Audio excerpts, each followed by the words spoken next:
રાજુભાઈને હંમેશા મારી બાજુમાં બેસીને બોલતા, માઇકમાં મંચ ઉપર એક સાથે અમે બેઠા હોય બોલતા સાંભળ્યા છે. એમના અવાજમાં ગર્જના હતી, એમના ચહેરા ઉપર કાયદેસરનું એક જનૂન અને એક આક્રોશ હતો લોકો માટે લડવાનો. અને જ્યારે તે બોલતા ત્યારે સાંભળનાર લોકોના હૃદય સુધી વાત પહોંચતી, ખેડૂતોના હૃદય સુધી પહોંચતી. પણ આજે તેઓ જે બોલતા હતા એ શબ્દો એમના હૃદયમાંથી નહીં, સ્ક્રિપ્ટમાંથી આવતા હોય એ પ્રકારના શબ્દો હતા. જે શબ્દોમાં કોઈ દમ નહોતો, વજન નહોતો, એ શબ્દોમાં કોઈ તાકાત નહોતી. ભાઈ જીલુભાઈ, ઓરુભાઈ જીલુભાઈ, રાજુભાઈ મેરમભાઈ કરપડા, બાવકુભાઈ અને રામકુભાઈ, આ 5 આરોપી ઉપર જે કેસ છે એ કેસનું સુરેન્દ્રનગરની અદાલતમાં આજે આખરી નિર્ણય થવાનો હતો. એટલે ભાજપ તરફથી એમના ઉપર પૂરું દબાણ કરવામાં આવ્યું કે જો 12 તારીખે પ્રેસ કોન્ફરન્સ કરીને આમ આદમી પાર્ટી ઉપર સ્ક્રિપ્ટ પ્રમાણેના આરોપ નહીં લગાવવામાં આવે તો કોર્ટમાં કંઈ પણ થઈ શકે. જો રાજુભાઈ આજે આ પ્રેસ કોન્ફરન્સ કરીને ભાજપે આપેલી સ્ક્રિપ્ટ પ્રમાણે આરોપ ન લગાવતા તો કદાચ આજે એમને કોર્ટની અંદર કોઈ મોટી સજા મળવાની સંભાવના હતી. એટલે લાચારીમાં, મજબૂરીમાં, ડરના કારણે એમણે આ પગલું ભરવું પડ્યું છે કે આજે આ 2 પુરાવા ઉપરથી સાબિત થાય. 11મી ઓક્ટોબરે હું અને રાજુભાઈ સુરેન્દ્રનગરના રતનપર ગામમાં એક જાહેર સભામાં બંને સાથે હતા. 11 તારીખે રાત્રે 8 થી લઈ રાતના 2 વાગ્યા સુધી હું અને રાજુભાઈ બંને એમના ઘરે બેઠા હતા, સોફા ઉપર. એમના ઘરે સીસીટીવી કેમેરા પણ છે, કેમેરાના સીસીટીવીમાં હું દેખાય છે. રાતના 2 વાગ્યા સુધી 11 તારીખે હું અને રાજુભાઈ બેઠા હતા. એને બધી જ ખબર છે કે હું કેમ નથી અડદરકાંડમાં આવવાનો, હું ક્યાં જવાનો છું, શું કરવાનું, બધું જ જાણે છે. કે અમે એ જાણીએ છીએ કે રાજુભાઈને 31 તારીખે જેલની અંદર કયા આઈપીએસ અધિકારી કેટલા કલાક મળ્યા અને શું ચર્ચા કરી એની પાક્કી વિગત છે જ મારી પાસે. અને રાજુભાઈ ગાંધીનગરમાં ગૃહમંત્રીને કયા રોડ ઉપર કયા બંગલામાં કેટલા વાગ્યે મળ્યા એ પણ વિગત છે. એટલે રાજુભાઈએ કોઈ મહાનતા બતાવવાની જરૂર નથી. મહાનતા તો ગુજરાતના ખેડૂતોની છે કે રાજુભાઈ જેવા માણસને આટલી બધી એને પ્રસિદ્ધિ આપી. અને બદલામાં રાજુભાઈ શું કર્યું? ગાંધીનગરમાં ગૃહમંત્રી સાથે ગુપ્ત બેઠકો કરી પોતાના કેસનો સોદો કરી લીધો. આ સુરેન્દ્રનગરની સજામાંથી બચવાનો સોદો કર્યો અને ગુજરાતના ખેડૂતોનો જે અવાજ છે એનો સોદો ગાંધીનગરમાં કરવાનું કામ કર્યું.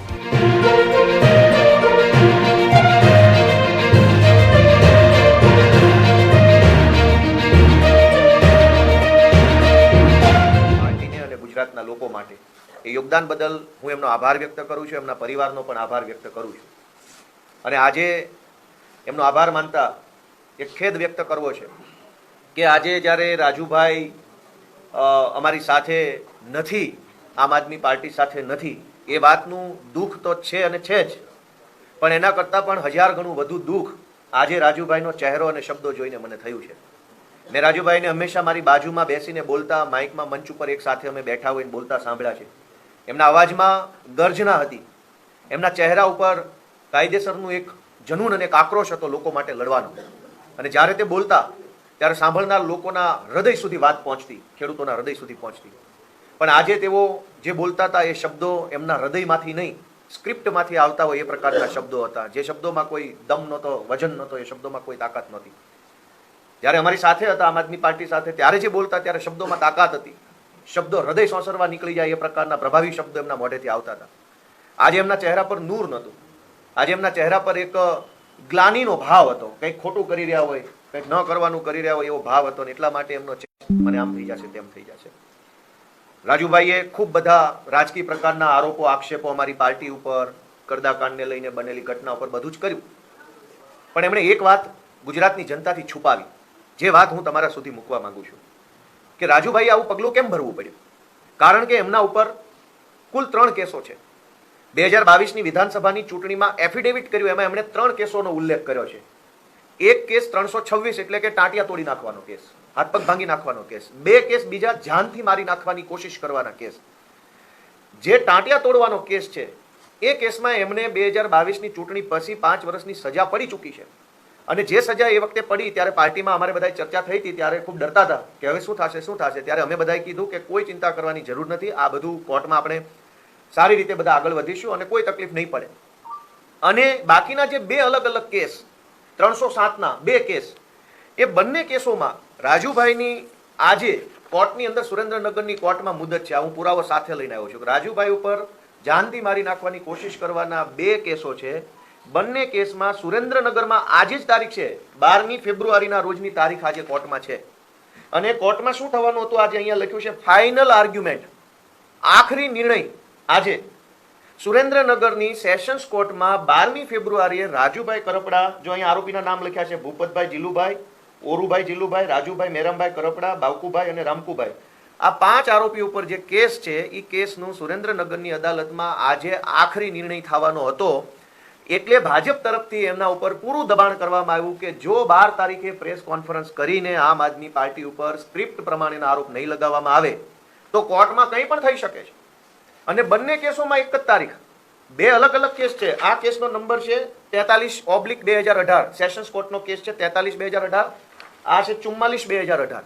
બંને કેસમાં આજે ફાઇનલ હિયરિંગ છે. અને જો રાજુભાઈ આજે આ પ્રેસ કોન્ફરન્સ કરીને ભાજપે આપેલી સ્ક્રિપ્ટ પ્રમાણે આરોપ ન લગાવતા તો કદાચ આજે એમને કોર્ટની અંદર કોઈ મોટી સજા પડવાની સંભાવના હતી. એટલે લાચારીમાં, મજબૂરીમાં, ડરના કારણે એમણે આ પગલું ભરવું પડ્યું છે કે આજે આ બે પુરાવા ઉપરથી સાબિત થાય છે. આમ તો રાજુભાઈએ પ્રેસ કોન્ફરન્સથી જનતાને કહેવાની જરૂર હતી કે આજે મારી કોર્ટમાં તારીખ છે, ફાઇનલ જજમેન્ટ આવવાનું છે, છતાંય હું કોર્ટમાં નથી ગયો અને રાજકોટ બેઠો છું. શું કામ? કે ગાંધીનગરથી મારા ઉપર પ્રેશર છે. પણ કંઈ વાંધો નહીં, રાજુભાઈ એક સમયના અમારા સાથી છે, એમણે સારું કામ કર્યું છે. હું આજે એમની કોઈ ટીકા ટિપ્પણી કે મેણાટોણા કે એમના વિરુદ્ધમાં બયાનબાજી કરવા નથી આવ્યો. હું સત્ય લોકોની સમક્ષ મૂકવા આવ્યો છું કે આ લડાઈ હતી કોના માટે? રાજુભાઈ માટે, ગોપાલભાઈ માટે, આમ આદમી પાર્ટી માટે? નહીં. આ લડાઈ ગુજરાતના કરોડો ગરીબ ખેડૂતો માટે હતી, જેમના પગમાં પહેરવાના ચપ્પલો નથી. અનેક ખેડૂતો અને ખેતમજૂરો એવા છે જેના છોકરાઓને પહેરાવવા માટે પૂરતા કપડાં નથી. અનેક ખેડૂતો દેવામાં ડૂબેલા છે, અનેક ખેડૂતો વ્યાજના ચક્કરમાં ફસાયેલા છે. એમના માટેની લડાઈ અમે બધા ભેગા મળીને લડી રહ્યા હતા. પણ આજે મને દુઃખ થાય છે એ વાતનું, રાજુભાઈ પ્રત્યે મને કોઈ નારાજગી નથી, પણ દુઃખ એ વાતનું છે કે રાજુભાઈએ ભાજપનો હાથો બનીને ગુજરાતના ખેડૂતોના નિશાસા લેવાનું કામ કર્યું છે. આમ આદમી પાર્ટી તો રાજકીય પાર્ટી છે, આ ચાલતી રહેશે, આરોપ પ્રતિ આરોપ આ બધું ચાલતું રહેવાનું છે, પણ ખેડૂતોના નિશાસા ન લેવા જોઈએ. આ પાપ છે. ગુજરાતના ખેડૂતોની એક આશા બંધાઈ, ઉમ્મીદ બંધાઈ, ભરોસો આવ્યો કે આમ આદમી પાર્ટીના નેતૃત્વમાં કંઈક થશે, ઈશુદાનભાઈ જેવા નેતાઓ, ચૈતરભાઈ જેવા નેતાઓના નેતૃત્વમાં કંઈક થશે, એવી જ્યાં ઉમ્મીદ બંધાય ત્યાં રાજુભાઈએ જે આ પાપ કર્યું છે એ બરાબર બિલકુલ વાત નથી. એમણે આરોપ મૂક્યો કે ભાઈ અમને પાર્ટી તરફથી લીગલ સપોર્ટ નથી મળ્યો. એમના પોતાના ઉપર 3 કેસો ઓલરેડી છે. પોલીસ સ્ટેશન અને કોર્ટમાં કેવી રીતે કાયદો, કચેરી, મુદત, જામીન, રિમાન્ડ કેમ ચાલે એ બધું એ પોતે જાણે જ છે. નવાઈ નથી કઈ એમાં. એને 3 એફઆઈઆરો છે, એમાં 307ની છે, 326ની છે, આવી ગંભીર એફઆઈઆરો છે. એટલે એને બધી જ પ્રોસેસ ખબર છે કે કોર્ટમાં કેવી રીતે થાય છે. અમારે કંઈ એમાં કંઈ કહેવાની જરૂર નથી. પણ છતાંય રાજુભાઈના કેસમાં, આ કડદાના કેસમાં અમારા હાઈકોર્ટ ટીમમાંથી ઓમભાઈ કોટવાલ, મેહુલભાઈ શ્રીમાળી, પ્રણવભાઈ ઠક્કર એડવોકેટ આ જોડાયા હતા. સ્થાનિક ટીમમાંથી એડવોકેટ વિરડા સાહેબ, એડવોકેટ પારસ બાવળિયા જોડાયા હતા.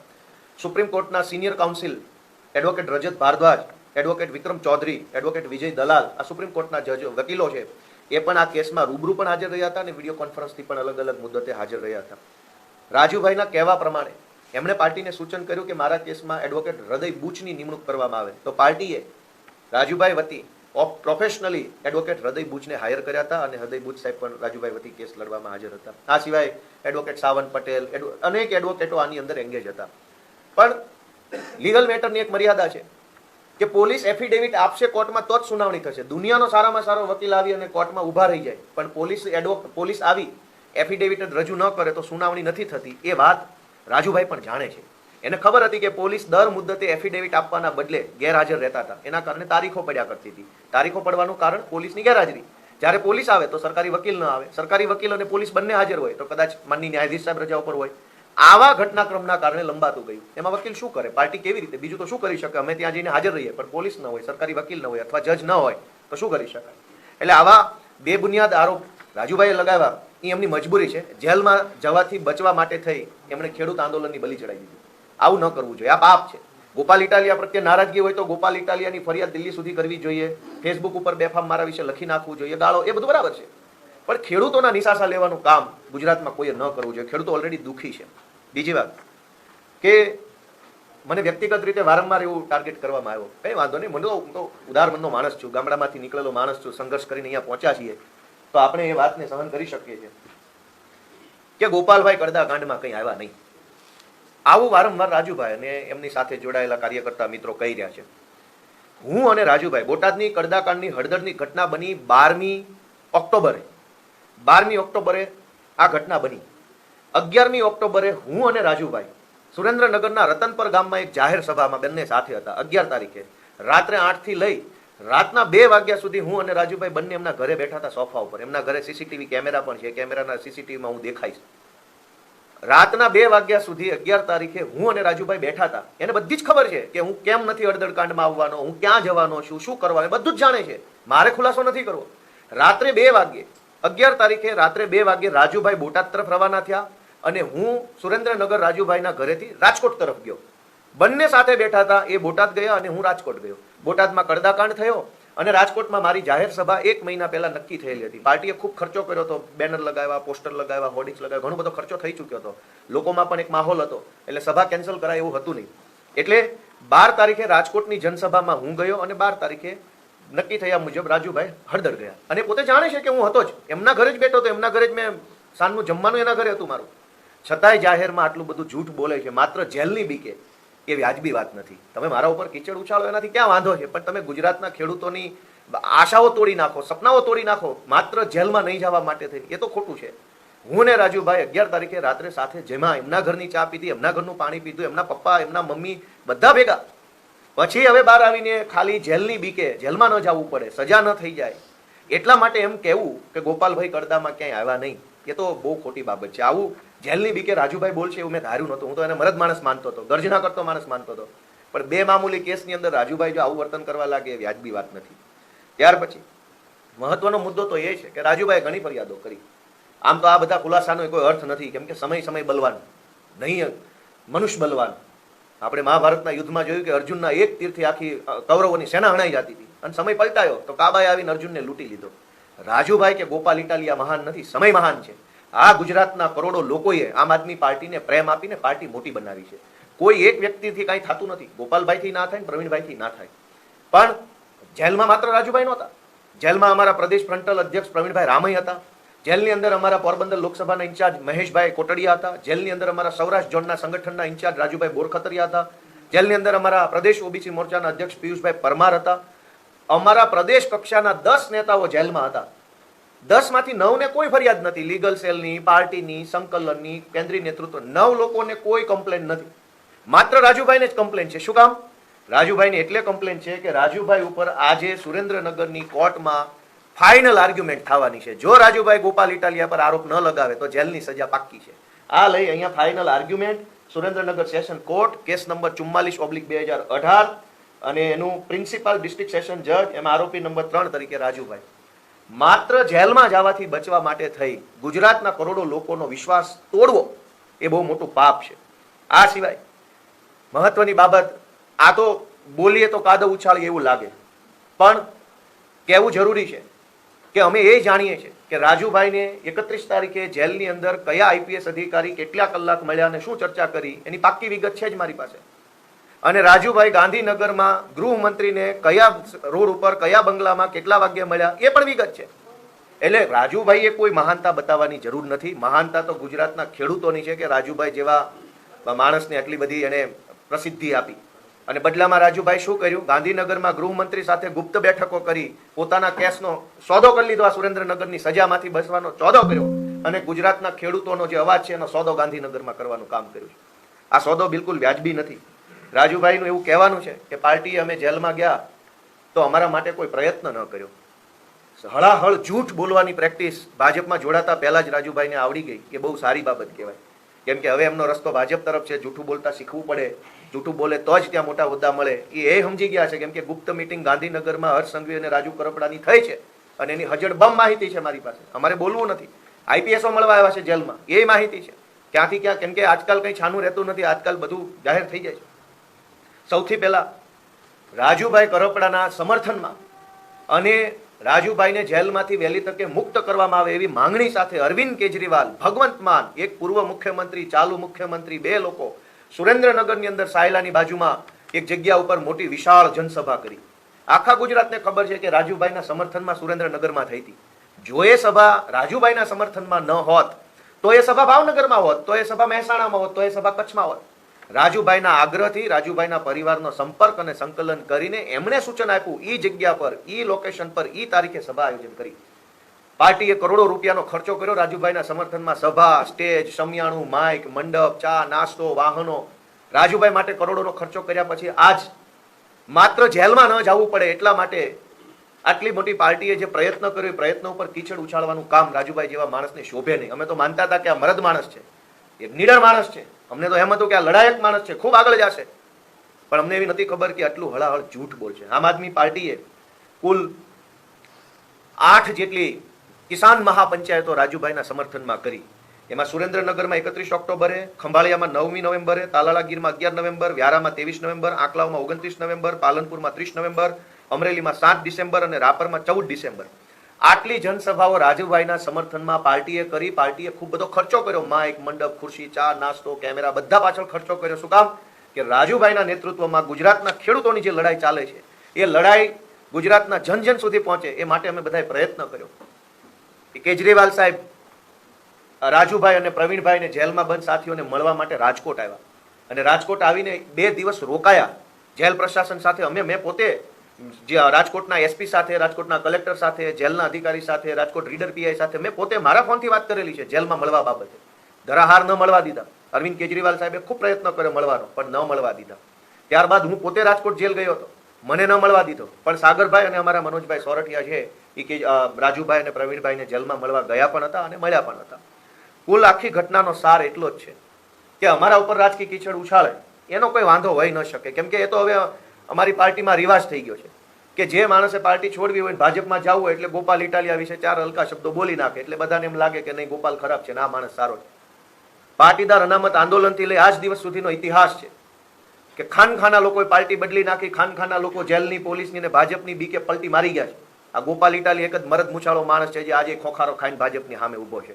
અમારી ઉપર એક આંગળી ઉઠાવનારા લોકોએ વિચારવું પડે કે તમે કેટલો સંઘર્ષ કર્યો છે. પાટીદાર આંદોલન વખતે પણ જેલમાં જવાના ડરથી પાટીદાર આંદોલન વેચી નાખનારા લોકો હતા જ કે જેલમાં ન જવું પડે એટલે આંદોલન વેચી નાખ્યું, ભાજપને ત્યાં ગીરવે મેલ્યું. રાજુભાઈએ પણ આજે એવું જ કાયરતાભર્યું કામ કર્યું છે. મને બહુ દુઃખ થાય છે કે અમે આવું ધાર્યું નહોતું કે રાજુભાઈએ જેલમાં ન જવું પડે, સજા ન થઈ જાય. હું 10 વખત બતાવીશ કે આજે 12 તારીખે જ સુનાવણી છે, 11 નહીં, 9 નહીં ને 14 નહીં, આજે જ 12 તારીખે સુરેન્દ્રનગરની અદાલતમાં ફાઇનલ આર્ગ્યુમેન્ટ ઉપર કેસ છે. ફાઇનલ શબ્દનો અર્થ થાય આખરી, અંતિમ, લાસ્ટ. જો રાજુભાઈ આજે કીચડ ન ઉછાળતા તો બની શકે કે આ કેસમાં આજે જ એમને સજા થઈ જતી, પણ હવે એમણે ભાજપની સ્ક્રિપ્ટ પ્રમાણે જે કાંઈ કહી દીધું છે એટલે બની શકે કે કદાચ આમાં થોડીક એને રાહત થઈ જાય. પણ મારું અંતે એટલું જ કહેવું છે કે અમે લોકો નિષ્ઠાથી કામ કરીએ છીએ. અમારી નિષ્ઠાનો સાક્ષી ઈશ્વર છે, ભગવાન જોઈ રહ્યો છે કે ઈશુદાન ગઢવી, ગોપાલ ઇટાલિયા, ચૈતર વસાવા, મનોજ સોરઠિયામાં કેટલી નિષ્ઠા છે.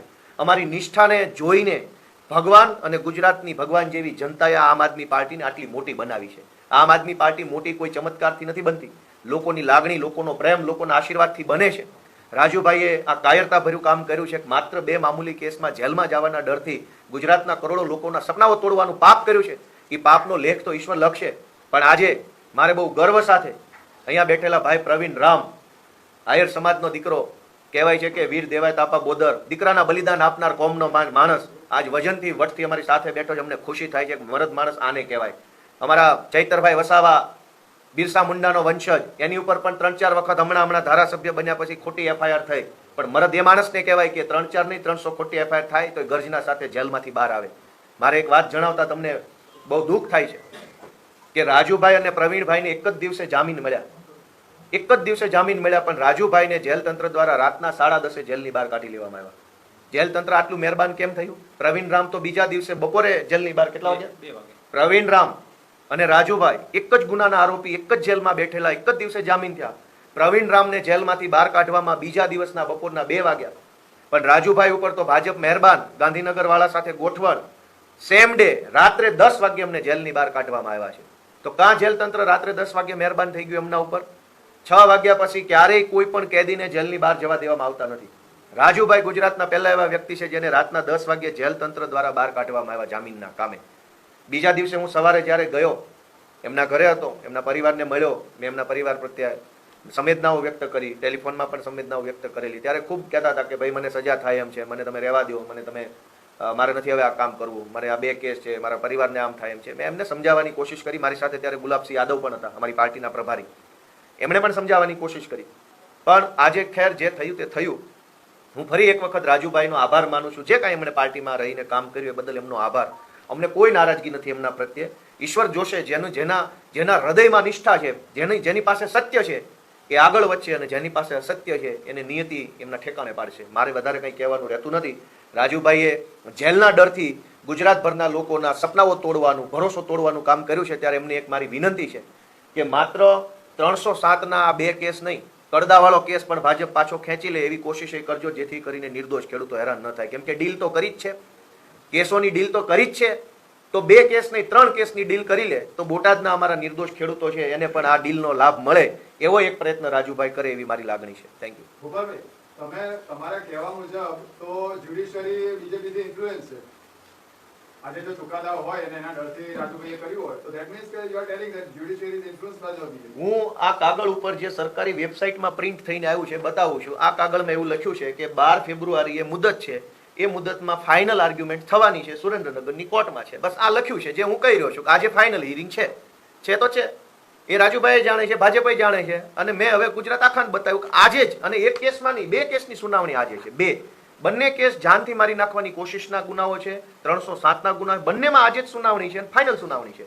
અને એટલે જ આજે જ પ્રેસ કોન્ફરન્સ કરવી પડી, 11 તારીખે નહીં, 13 તારીખે નહીં. તો આજે રાજુભાઈ આરોપી તરીકે કોર્ટમાં હોવા જોઈતા હતા કે રાજકોટ હોવા જોઈતા હતા? તો કોર્ટમાં નથી. ફાઇનલ આર્ગ્યુમેન્ટ વખતે આરોપીએ હાજર રહેવું પડે, પોતાના બચાવમાં કંઈ કહેવા માંગતા હોય તો કહેવું પડતું હોય છે. હું વકીલ છું, જાણું છું. એટલે પણ આજે તેઓ કોર્ટમાં નથી અને રાજકોટમાં છે. એનો અર્થ શું?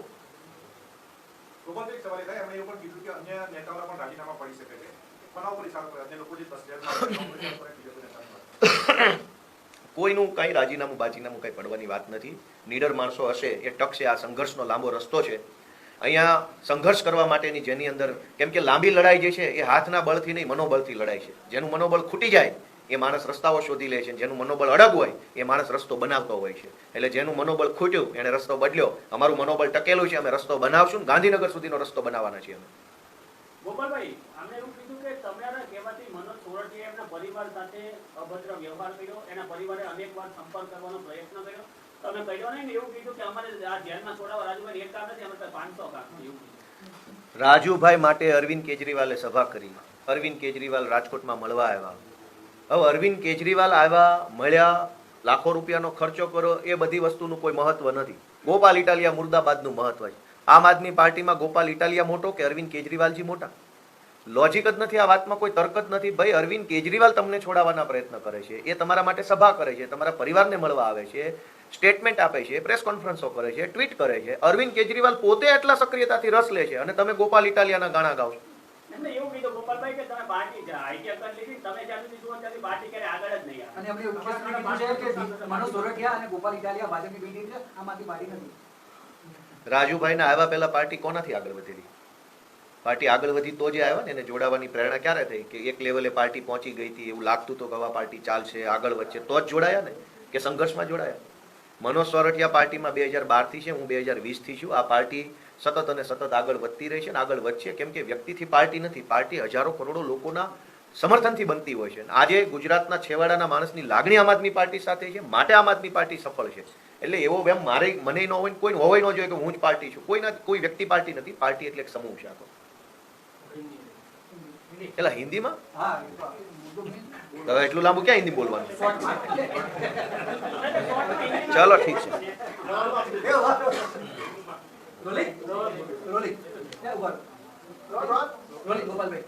આજ